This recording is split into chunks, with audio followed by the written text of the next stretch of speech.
The Borderlands movie finally has a trailer to accompany all the pictures we saw yesterday and all the speculation we've been talking about for years and years. It's very weird, but not for the reasons I thought it would be weird, but for some different reasons, kind of. Let's talk about the Borderlands movie trailer, Mr. Roth, and anyone else who wants to have a discussion. When Eli Roth was picked to create the Borderlands movie, I can't be the only one that was incredibly skeptical with the choice. His track record in filmmaking is not the cleanest. I mean, the only movie I could think that I've seen from him that I thoroughly loved was Thanksgiving, and that was a passion project apparently he had for years and years. I mean, I think I read something about that. The cast has basically been a meme since it was first revealed. Sort of how every adaptation is, especially Super Mario, which was the most recent controversial casting, and I do agree Chris Pratt is a weird freaking choice for Mario. After seeing the trailer, I'm very disappointed with some of the choices. Now, I love Jack Black more than anybody, and before the trailer dropped, I was totally confident with Jack Black. I thought about, they've changed Claptrap's actor before. If I trust anybody to do a good job, it would be Jack Black, but it doesn't really sound that great. It would have been kind of nicer if they could have found a different robot and named it Claptrap, or maybe just hired one of the actors that had previously played Claptrap, but I get it. Jack Black loves video games. He probably had a big interest in doing this, especially because the humor should be right around his level. Not that this trailer really makes me excited for any kind of the humor that could be in this movie. I'm sure I'll still enjoy his performance to some extent, but I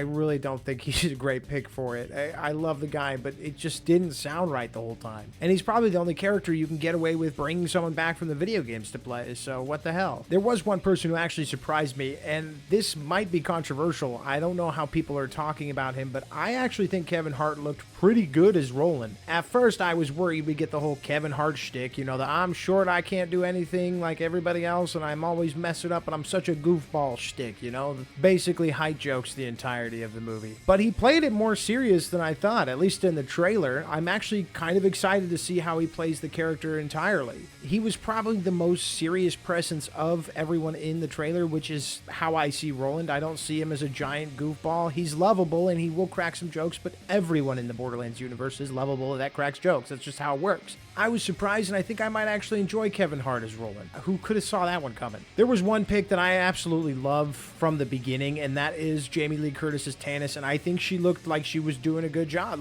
That doesn't seem like anything bad is going on there. We got a small glimpse of Gina Gershon as Mad Moxie, and she actually looked really good. She looks pretty accurate to the character, which is surprising. It's Gina Gershon, so she's amazing. So you expect her to at least be respectful to the character, and I think we will see that, and I think the makeup department did pretty good. From the small shot we got, who knows? They could have butchered the character entirely for all we know. Ariana Greenblatt plays Tiny Tina, and I kind of get the feeling that she's not acting maniacal enough or as unhinged as Tiny Tina should. Almost like they're giving her too much of a conscience. In the games, Tiny Tina rarely shows how she has like empathy of any kind, most notably about a specific character in Assault on Dragon Keep. I don't want to spoil anything, but that moment for me was like, whoa, way to bring a lot of character to Tiny Tina. It's surprising because she finally shows it. She just seemed more like personable in the trailer, which isn't right. Tiny Tina's supposed to be an absolute maniac, in my opinion. That's how I see her, and that's how I think she was in the games. Cate Blanchett, I feel, is a little too old for Lilith, and I thought that coming in. I'm not sure if I'm the only one getting that vibe. I'm sure she'll do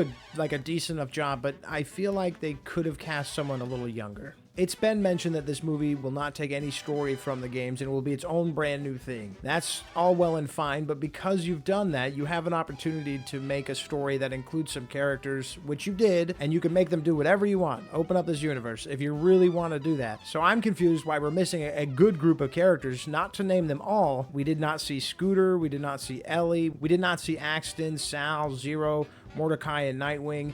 Brick. I mean, the list just keeps going on and on and on. There's a bunch of characters I would really like to see, and there's some characters that were in the first game that they should totally be in here. Mordecai is an untapped gold mine of character development. He gets some of the best character development from Borderlands 1 to Borderlands 2 with the thing that happens to him. Again, I'm not trying to spoil, but it sends him to a different place, and he becomes, like, depressed and an alcoholic. It's really good, and it's a fun way to bring a little bit more to Mordecai, and I think they could have done it again. It would have been shocking and sad and everything, but there's one character that if you want to make this movie at least stand out, they really should have used.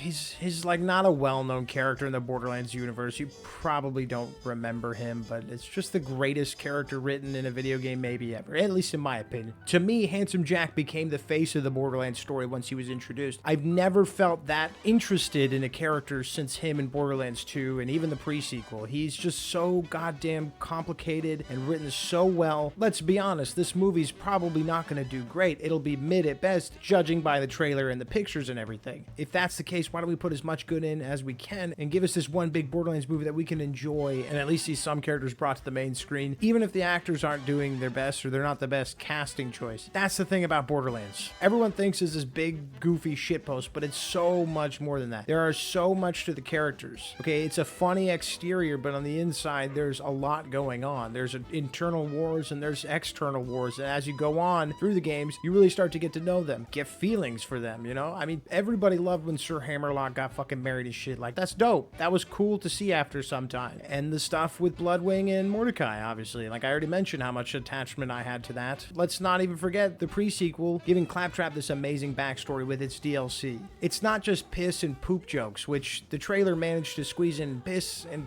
poop jokes, which please don't let that be the whole movie. There are some good jokes in Borderlands that are so much deeper than that. For example, the pre-sequel, while it might not be my favorite game of the series, it has my favorite joke out of maybe any video game. I don't know. It's really dark, but it's really funny. If I find it, I'll put it in because I love it. When he wanted our anniversary to be a suicide pact, I knew I had to escape. That's just good comedy writing. I know the pre-sequel is a bit polarized by the community because it was slower, less enemies, and the writing was strange and the jokes were weird at times, but I thought the humor hit really dry and really good. And the humor's been really good since Borderlands 1, 2, 3. 3 has a couple missteps, especially with the bad guys. It's hard to follow up from Handsome Jack, and that was the best take on it. I will say this, the CG looks better than I thought. I mean, the monsters they were fighting were sick and everything. I'm a little confused on what the story's supposed to be. If there's not Handsome Jack, you expect them to do some vault hunting for one reason or another. I might just be misremembering something. You could see my entire reaction to it on the secondary channel, the Homie Dot. I'll try to leave a marker at the end of this video if I can remember. If not, it's just the Homie Dot. I think we should have seen more siren powers out of Lilith. I mean, these characters do have specific things that they're good at and their hero abilities, and it's kind of a more magical world than that, but that's beside the point that we might see. And maybe some stuff about the guns, you know? Like, it was like the first game that had what felt like infinite guns scattered throughout, and it never felt like you were using the same thing twice. So I think we could have seen more about the guns for the trailer, but I know I'm asking a lot. It's a 3-minute trailer, right? But maybe mention it, you know? This is a Tedador or something. That would have been cool. This was quite the yapping I've given you, but it's out of love. I absolutely adore Borderlands. It's one of my favorite series ever. I've not been shy about that. I've had a really good track record of guesses and theories lately. I actually called Gigantic being released a day before they actually announced it. I did some sniffing and I figured it out. From my noodle, my theory is that this movie will be like a 6 out of 10. I think some of the performances seem promising and might be enough to carry it through, but maybe carry is not the right word, might be enough to get through the slog. I could make it through 90 minutes of garbage, and if it's really bad, I can hate watch it. I know some people like to hate watch me. Hello, I see you there. Either way, this will probably be the first time I go to the movie theaters and like, when did No Way Home come out? I don't care for the movie theaters anymore. When I can watch any movie I want, totally legal and legitimately from my internet browser. Bye.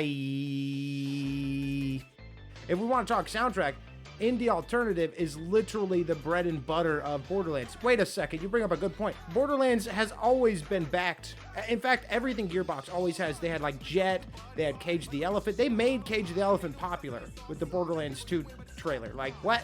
What's going on here? Where's that Borderlands 1?